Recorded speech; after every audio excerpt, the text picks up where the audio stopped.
ఇక్కడే భువనేశ్వర్ గారిని చూస్తే మీకు స్ఫూర్తినివ్వాలని ఆవిడ విషయం కూడా ఒక్క నిమిషం మీకు చెప్తున్నా. ఆవిడ ఒక హౌస్ వైఫ్. నేను పెళ్లి చేసుకున్న తర్వాత మొదట్లో నేను మామూలుగా రాజకీయం చేశాను, తర్వాత బిజినెస్కి వచ్చాను.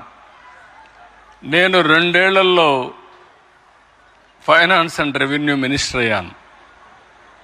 అప్పుడు లోకేష్ చిన్న అబ్బాయి, 10-11 సంవత్సరాలు. అప్పుడు ఆవిడని అడిగాను హెరిటేజ్కి పోమని. నేను పోలేను, నాకు అనుభవం లేదు, నేను పోనని చెప్పి కొంత అయిష్టంగా ఒప్పుకున్నారు. ఆ తర్వాత హెరిటేజ్కి మీరు చూస్తే నేను ఎప్పుడూ పట్టించుకోలేదు. సమర్థవంతంగా పనిచేసి హెరిటేజ్ వ్యవస్థని, ఆ కంపెనీని బ్రహ్మాండంగా నడిపించిన వ్యక్తి భువనేశ్వరి గారు. అంటే ఓసారి పట్టుదల ఎట్లొస్తుందనే దానికి ఇదొక ఎగ్జాంపుల్ మాత్రం. ఇప్పుడు నేను పేపర్లో చూసి చెప్తున్నా, ఆవిడ ట్యాబ్లో చూసి ఉపన్యాసం ఇస్తూ ఉంది. నేను టెక్నాలజీ గురించి మాట్లాడుతున్నా, ఆవిడ టెక్నాలజీ వాడుతూ ఉంది.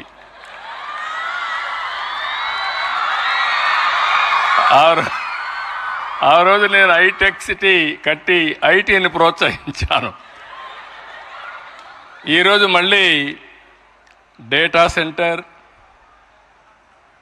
లేకపోతే ఆర్టిఫిషియల్ ఇంటెలిజెన్స్, ఇంకో పక్కన quantum valley, quantum computers, green energy, లేకపోతే సెమీ కండక్టర్. ఇప్పుడే ఇక్కడ చదువుకున్న అబ్బాయి కూడా సెమీ కండక్టర్ వెళ్ళే పరిస్థితికి వచ్చాడు. సెమీ కండక్టర్, డ్రోన్ టెక్నాలజీస్, ఇంకో పక్కన స్పేస్ టెక్నాలజీ. ప్రపంచంలో ఏవైతే టెక్నాలజీస్ ఉన్నాయో అవన్నిటికీ చిరునామాగా ఆంధ్రప్రదేశ్ని తయారు చేయాలని నెక్స్ట్ జనరేషన్ టెక్నాలజీకి వెళ్ళాను. నేనైతే అవన్నీ ప్రజల కోసం చేస్తున్నాను, కానీ భువనేశ్వర్ గారు మాత్రం చాలా సమర్థవంతంగా సింపుల్గా పేపర్లు లేకుండా ట్యాప్ తీసుకొచ్చి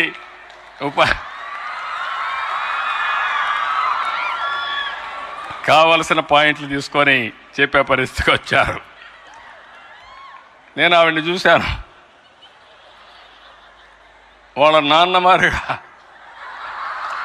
పట్టుదల ఉంది, మొండితనం కూడా ఉంది. చాలా ఏదైనా పట్టుకుంటే చాలా గట్టిగా చేస్తారు. నేను చూశాను ఆవిడని ఒక భార్యగా, తల్లిగా, గృహిణిగా, ట్రస్టీగా, హెరిటేజ్ ఎండీగా చాలా విజయాలు చూశాను. నేను గర్వపడుతున్నా. ఎందుకంటే ఒక్కొక్కరు ఒక్కొక్క పనికి పరిమితం అవుతాం. నేను ముఖ్యమంత్రికే పరిమితం అవుతాను, లేకపోతే అట్ బెస్ట్ పార్టీ అధ్యక్షుడిగా, మంచి పార్టీ అధ్యక్షుడిగా పనిచేస్తాను.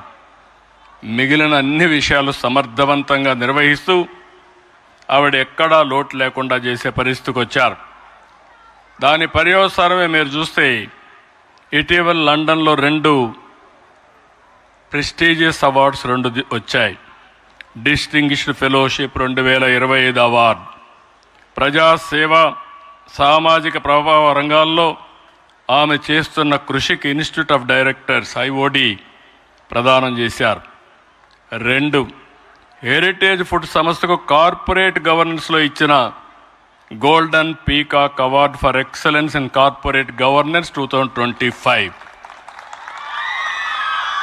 ఈ 2 అవార్డులు కూడా, ఒకటి పర్సనల్గా, 2 vice chairperson MD Heritage Foods కింద 2 వచ్చాయి.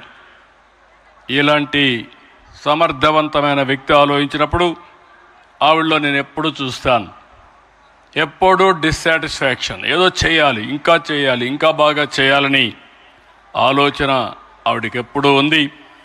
నాతో కూడా చాలాసార్లు డిస్కస్ చేశారు. ఎడ్యుకేషన్ని ఒక వర్టికల్గా, దీన్ని లాజికల్గా తీసుకుపోవడానికి రాబోయే రోజుల్లో నాకు ఏమాత్రం అనుమానం లేదు. వన్ ఆఫ్ ది బెస్ట్ వర్టికల్గా, ఇన్స్టిట్యూట్ ఆఫ్ ఎక్సలెన్స్గా ఈ ఎడ్యుకేషన్ తయారు చేసే బాధ్యత భువనేశ్వర్ గారు తీసుకుంటారని చెప్పి కూడా నేను మీకు తెలియజేస్తున్నా.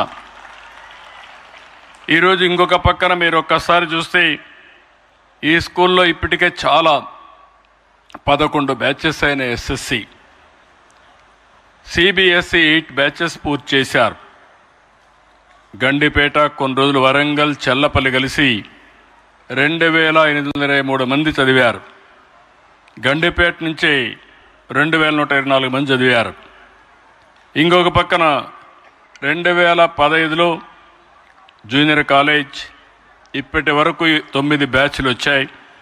2016-17లో డిగ్రీ కాలేజ్ స్థాపించారు, 7 బ్యాచ్లు వచ్చాయి. ఇంకొక పక్కన మీరు ఒకసారి చూస్తే స్కాలర్షిప్లు ఇవ్వడం, ఇంజనీరింగ్, మెడిసిన్, వెటనరీ కోర్సులకి, లా సెట్కి శిక్షణ ఇస్తున్నారు. ఇక్కడ చదివి శిక్షణ పొందిన 100 మందికి పైగా విద్యార్థులు నల్సార్, ఎన్ఎల్యు ఈ రెంటిల్లో చదువుతున్నారంటే నేను గర్వపడుతున్నా. నేషనల్ ప్రెస్టీజియస్ యూనివర్సిటీలో ఒక రోజున సగం మంది లాయర్లు ఇక్కడ చదువుకున్న వాళ్ళే తయారయ్యే పరిస్థితికి వస్తున్నారు. జడ్జెస్ కూడా ఇక్కడి నుంచి వచ్చే పరిస్థితికి వస్తున్నారు. దానికి గర్వపడుతున్నాను. ఎక్సెల్ సివిల్ అకాడమీ కూడా పెట్టి ట్రైనింగ్ ఇస్తున్నారు. ఇవన్నీ చూసినప్పుడు మాకెప్పుడు జ్ఞాపకం ఉంటుంది, ఎన్టీ రామారావు గారు సమాజంలో సమానత్వం కోసం, విద్య, సామాజిక న్యాయం ఇవన్నిటి కోసం పోరాడిన వ్యక్తి. అందుకే నేను ఈ ట్రస్ట్ పెట్టినప్పుడు కూడా ఒక పక్క రాజకీయం చేస్తున్నాం, ఇంకొక పక్క మీరు చూస్తే దేశంలో ఏ రాజకీయ పార్టీ కూడా ఒక ట్రస్ట్ పెట్టి పిల్లలకు చదువు చెప్పించిన దాఖలాలు లేవు. అలాంటి పిల్లలకు చదువు చెప్పించిన ఏకైక పార్టీ, ఏకైక వ్యవస్థ ఎన్టీఆర్ మెమోరియల్ ట్రస్ట్ అని కూడా మీకు తెలియజేస్తున్నా. ఇదే కాదు, సేవాభావంతో అనేక రకమైన ఆరోగ్య సేవలు, 4 బ్లడ్ సెంటర్స్ పెట్టి 5 లక్షల యూనిట్ల రక్తాన్ని సేకరించి 10 లక్షల మందికి రక్తదానం ఎన్టీఆర్ మెమోరియల్ ట్రస్ట్ చేశారు. భువనేశ్వర్ గారు ఆధ్వర్యంలో చేశారు. ఇంకో పక్క తలసేమియా బాధితులకు, చిన్నారులకి 273 మందికి ఉచిత రక్త మార్పిడి చేయడమే కాకుండా దీనికోసం ఒక ర్యాలీ కూడా పెట్టి సంఘీభావాన్ని తెలియజేసే పరిస్థితికి వచ్చారు.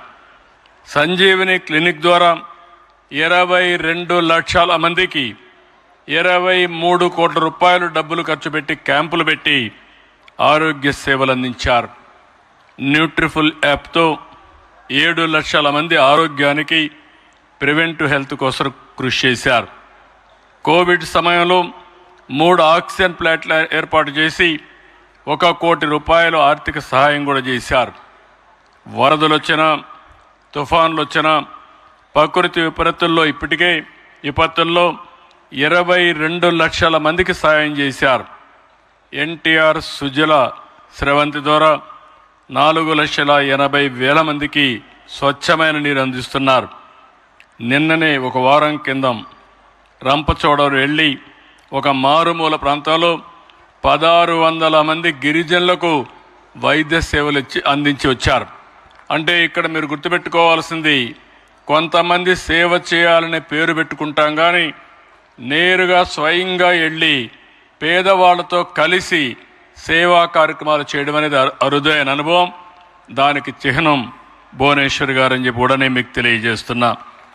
ఈరోజు ఇంకొక విషయం ఇక్కడ మీ అందరికీ చెప్పాలి. ఇప్పుడే సాంబశివరావు గారు చాలా విషయాలు చెప్పారు. ఒకప్పుడు నేను కరెంట్ ఇంటికి కరెంట్ వచ్చేది కాదు, ఆ రోజులు చూశాను. తర్వాత కరెంటు నేను చిన్నప్పుడు చదువుకునేటప్పుడు కొత్తగా కరెంటు వచ్చింది, ఆ రోజులు కూడా చూశాను. తర్వాత నేను ముఖ్యమంత్రి అయిన తర్వాత అరాకొరా కరెంట్ వచ్చేది. నేను ముఖ్యమంత్రిగా అసెంబ్లీలో సమైక్య ఆంధ్రప్రదేశ్లో కరెంటు లేకుండా ప్రతిపక్ష సభ్యులు ప్రతిరోజు గొడవ, పంటలు ఎండిపోతున్నాయని అసెంబ్లీ